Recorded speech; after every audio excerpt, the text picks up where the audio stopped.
हमारी ये दुनिया रहस्यों और चमत्कारों का खजाना है और इसी दुनिया में कुछ लोग ऐसे भी होते हैं जो प्रकृति के उन रहस्यों को जानने की कोशिश करते हैं जो प्रकृति ने सदियों से अपने भीतर छुपा कर रखे हुए हैं, और ऐसे ही लोगों को हम वैज्ञानिक कहते हैं।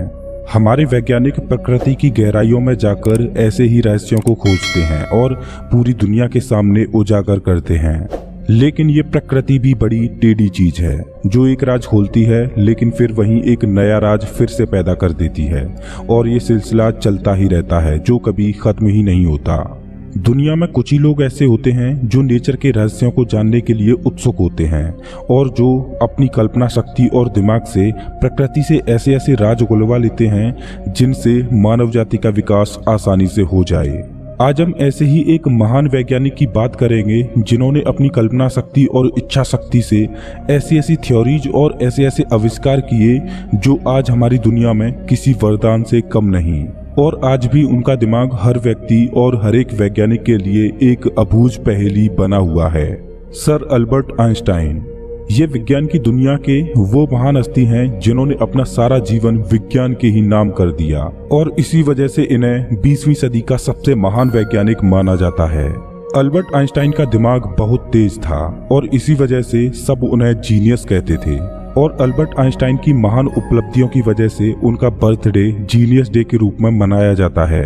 14 मार्च 1879 का वो दिन जब जर्मनी के एक शहर में आइंस्टाइन का जन्म हुआ। ऐसा नहीं था कि अल्बर्ट कोई अद्भुत पावर लेकर जन्मे हों या फिर जन्म से ही जीनियस हों, बल्कि जब उनका जन्म हुआ था तो डॉक्टर्स ने ये नोटिस किया कि आइंस्टाइन के दिमाग का साइज अन्य बच्चों के मुकाबले बड़ा था, जो कि एक हाल ही में पैदा हुए बच्चे के लिए अच्छी खबर नहीं थी। अपने जन्म के लगभग 4 सालों तक अल्बर्ट बोल भी नहीं पाते थे, लेकिन नॉर्मल बच्चे 1 से 2 साल में ही बोलना सीख लेते हैं। ये उनके माता पिता के लिए बहुत परेशानी वाली बात थी। लेकिन एक दिन आइंस्टाइन अपने माता पिता के साथ खाना खा रहे थे और तभी अचानक उन्होंने कहा the soup is too hot, यानी कि सूप बहुत गर्म है। ये बात सुनकर उनके माता पिता को काफी हैरानी हुई, लेकिन वे बहुत खुश भी थे क्योंकि उनका बेटा बोलने लग गया, और इसके बाद भी लगभग 9 साल की उम्र तक वे तुतलाकर बोलते थे, और अपनी इसी कमी की वजह से उन्हें स्कूल में काफी लेट एडमिशन मिला। अपने स्कूल टाइम में भी वे अपने दोस्तों के मुकाबले पढ़ने में बहुत कमजोर थे और ज़्यादातर क्लासेज में वे मैथ और फिजिक्स को छोड़कर अन्य किसी न किसी सब्जेक्ट में फेल हो जाया करते थे। अल्बर्ट को स्कूल में पढ़ना बिल्कुल पसंद नहीं था, वे उसे जेल मानते थे। अल्बर्ट का दिमाग बेशक तेज था, लेकिन फिर भी उनकी याददाश्त काफ़ी कमजोर थी। वे चीज़ों को अक्सर भूल जाया करते थे, उन्हें फ़ोन नंबर भी याद नहीं रहते थे, यहाँ तक कि दूसरों का नंबर तो छोड़ो, वो खुद अपना भी नंबर भूल जाया करते थे। एक बार अल्बर्ट आइंस्टाइन एक ट्रेन में सफ़र कर रहे थे कि तभी वहाँ पर टीसी ने आकर उनसे उनकी टिकट मांगी। तब आइंस्टाइन जेब में अपनी टिकट ढूंढने लगे और जेब में टिकट नहीं मिली तो वो अपने बैग में चेक करने लगे। वो टीसी अल्बर्ट को जानता था। उसने अल्बर्ट को बोला कि मुझे पता है कि आपने टिकट जरूर खरीदी होगी, आप चिंता न करें, और इतना कहकर वो आगे चला गया। लेकिन आइंस्टाइन फिर भी अपनी टिकट ढूंढने लगे। ये देखकर वो टीसी उनके पास दोबारा आया और कहा कि आप चिंता न करें, आपकी टिकट चेक नहीं की जाएगी, आप आराम से बैठ जाएं। जिस पर आइंस्टाइन बोले कि वो बात तो आपकी ठीक है कि टिकट कोई चेक नहीं करेगा, लेकिन मुझे ये कैसे पता चलेगा कि मुझे जाना कहाँ है।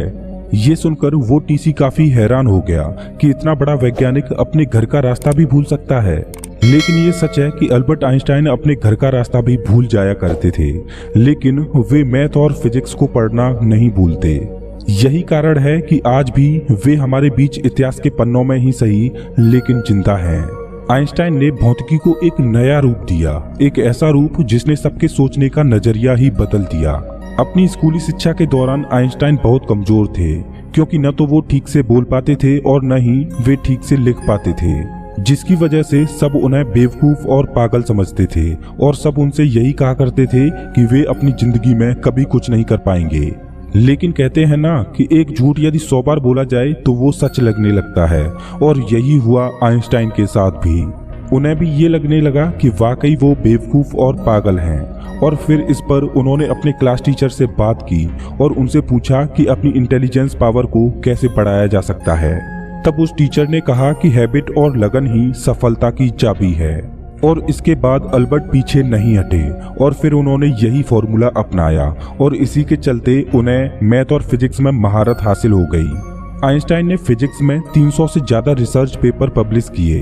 उन्होंने E=mc² और थ्योरी ऑफ रिलेटिविटी को भी जन्म दिया।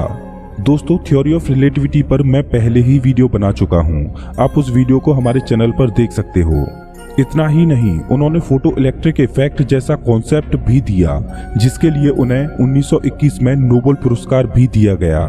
अल्बर्ट आइंस्टाइन एक यहूदी परिवार में पैदा हुए थे, लेकिन वे यहूदी परंपराओं को नहीं मानते थे और जर्मनी के हिटलर तानाशाह की वजह से वे जर्मनी छोड़कर अमेरिका आ गए थे। अमेरिका में उन्हें कई यूनिवर्सिटीज में पढ़ाने का मौका मिला।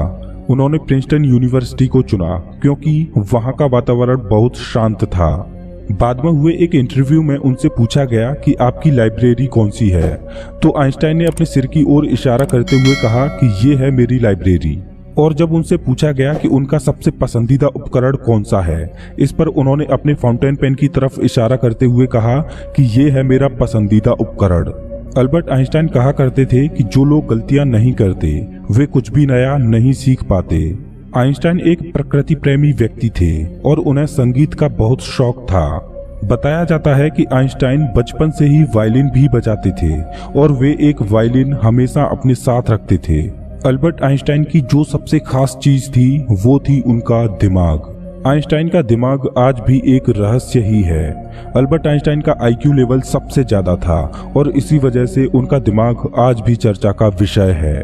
बताया जाता है कि 18 अप्रैल 1955 में उनकी मृत्यु के बाद एक डॉक्टर थॉमस हार्वे ने आइंस्टाइन के परिवार को बिना बताए ही उनका दिमाग निकाल लिया था ताकि वो उस पर रिसर्च कर सकें। ऐसा करने के लिए थॉमस हार्वे को उनकी नौकरी से निकाल दिया था, लेकिन उन्होंने कहा कि वो केवल इस पर रिसर्च करना चाहते हैं जिससे भविष्य में साइंस और साइंटिस्ट दोनों को फायदा हो सके। लेकिन इसके बावजूद भी उन्हें आइंस्टाइन के दिमाग पर रिसर्च करने की इजाजत नहीं मिली, क्योंकि ये कानून और मानवता दोनों के ही खिलाफ था। लेकिन फिर बाद में आइंस्टाइन के बेटे की अनुमति पर आइंस्टाइन के दिमाग पर रिसर्च की अनुमति दे दी गई। इसके बाद डॉक्टर हार्वे ने आइंस्टाइन के दिमाग के 240 टुकड़े किए और उन टुकड़ों को दुनिया भर में रिसर्चर्स के पास भेज दिया गया ताकि इस पर गहराई से अध्ययन किया जा सके और ये जान सकें कि आखिर अल्बर्ट आइंस्टाइन के दिमाग में ऐसा क्या था जो कि वो आम लोगों से काफी अलग थे। और रिसर्च के दौरान ये पाया गया कि उनके दिमाग में आम इंसानों से ज्यादा सेल्स थे और उनके दिमाग में सेरिब्रल कोर्टेक्स नाम का हिस्सा आम लोगों के मुकाबले काफी अलग था। सेरिब्रल कोर्टेक्स दिमाग का वो पार्ट होता है जो सबसे जटिल प्रोसेस के लिए मेन फैक्टर होता है और ये पार्ट दिमाग में ज्यादा हार्ड प्रॉब्लम्स को सॉल्व करने के लिए जिम्मेदार होता है। ये आम लोगों में कम विकसित होता है या होता ही नहीं, लेकिन अल्बर्ट के दिमाग में ये पूरी तरह विकसित था और यही कारण था कि वो इतना असाधारण सोचते थे। आइंस्टाइन के दिमाग में न्यूरॉन्स की डेंसिटी भी ज्यादा थी, जिस वजह से वे ब्रेन के ज्यादा पार्ट का उपयोग कर पाते थे और इसी वजह से उनकी दूरदर्शिता और कंसंट्रेशन पावर आम लोगों के मुकाबले ज्यादा बेहतर थी। जब आइंस्टाइन के दिमाग पर गहराई से रिसर्च की गई तो ये पाया गया कि उनके दिमाग का पैराइटल लोब आम लोगों से थोड़ा बड़ा था और वैज्ञानिक कहते हैं कि यही वो कारण था जिसकी वजह से उनकी कल्पना शक्ति और उनकी मैथमेटिकल स्किल्स इतनी पावरफुल थी। अल्बर्ट आइंस्टाइन को उनके अद्भुत दिमाग के बारे में जब पूछा जाता था तो वो हमेशा एक ही बात कहते थे कि उनका दिमाग कोई ज्यादा खास नहीं है, बल्कि ये सोचने पर निर्भर करता है कि कोई इंसान कैसे सोचता है। बताया जाता है कि 1955 में आइंस्टाइन को इजराइल का राष्ट्रपति बनने का मौका दिया गया, लेकिन उन्होंने यह कहकर मना कर दिया कि वो राजनीति के लिए नहीं बने हैं, वो केवल विज्ञान के लिए बने हैं। 20वीं सदी का ये महान वैज्ञानिक आज हमारे बीच नहीं है, लेकिन उन्होंने जो योगदान मानवता और विज्ञान को दिया है उस वजह से वे हमारे दिलों में हमेशा जिंदा रहेंगे। दोस्तों, आपको अल्बर्ट आइंस्टाइन की कौन सी बात सबसे ज्यादा अच्छी लगी, कमेंट करके जरूर बताएं। अगर वीडियो अच्छा लगा हो तो लाइक करें और ऐसे ही मजेदार वीडियोज के लिए चैनल को सब्सक्राइब करें, साथ ही बेल आइकन